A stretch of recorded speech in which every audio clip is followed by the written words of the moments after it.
When it opened in May 1891, Stratford Hospital, also known as Avon Crest, was proclaimed as a symbol of progress in science and technology.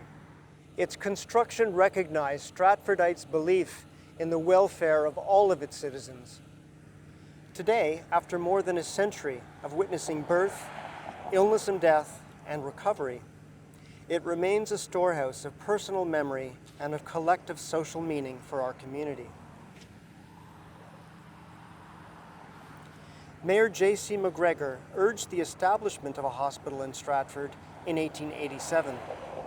The necessity, he claimed, was due to the increasing number of industrial accidents.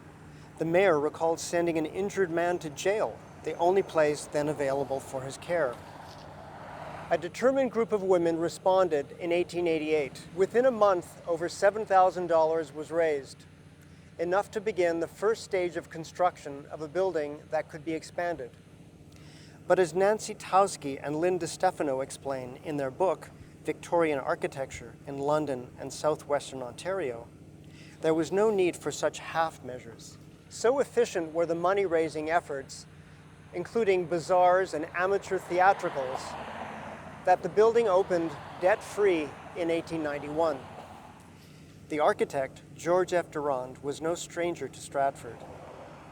He had already designed the old pump house, now Gallery Stratford, the Perth County Courthouse, and the jail.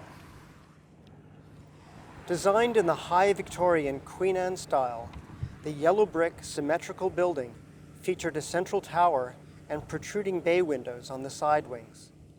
With its semicircular, landscaped entrance driveway, its tower, turrets, and chimneys, it presented a picturesque appearance on John Street and an imposing sight when viewed from the T.J. Dolan parkland below.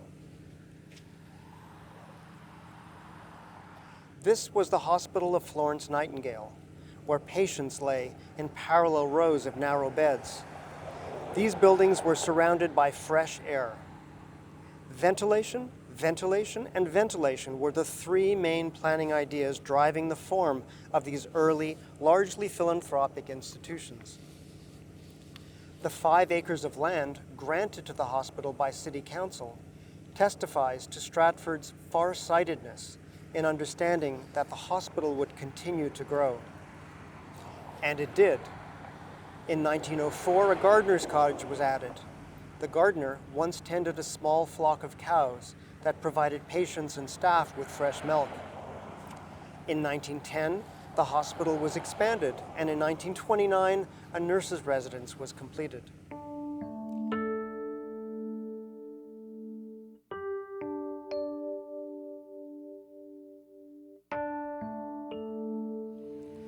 Avon Crest was constructed as part of a larger push across the country in the 19th century to build lay general hospitals in Canada's growing cities.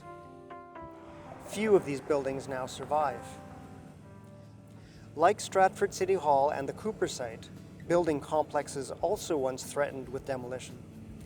Avon Crest is one of Stratford's most important architectural and historical landmarks, one that deserves to be preserved for future generations.